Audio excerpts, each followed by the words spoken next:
Sony spent $100 million to make K-pop Demon Hunters, and then they sold it to Netflix for $20 million. And almost overnight, it's become the second most watched original movie in Netflix history.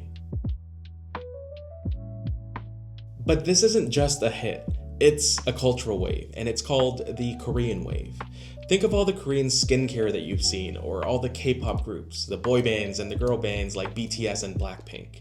And think of all the movies and K-dramas that you've heard of.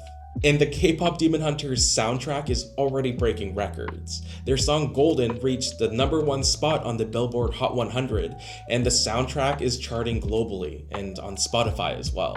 TikTok is full of K-pop Demon Hunter content with people singing and covering the songs, and Netflix is already planning a sequel and probably a live-action movie too.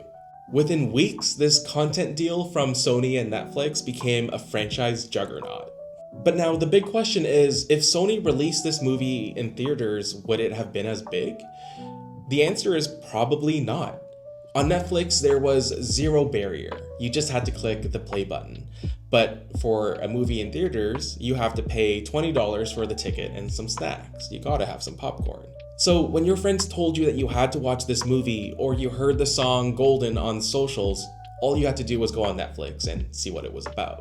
And so the speed of socials paired with the access to the movie via a streaming platform is what made it become such a global phenomenon so quickly. And now fans are flocking back to cinemas because there's a re-release this weekend as a sing-along event. So people are not only paying to re-watch the movie, but they're paying to experience it in theaters. This just shows that original movies are held up to a different standard now, and they have to ride cultural waves and really tap into the fandom. Let's be real, the movie is really good too. It has great visuals, a great story, and of course, great music. But the success wasn't manufactured. It was the fans that made this movie go so viral and become so popular. And so that's the lesson for brands. It's that audiences are in the driver's seat now, and we have to listen to them.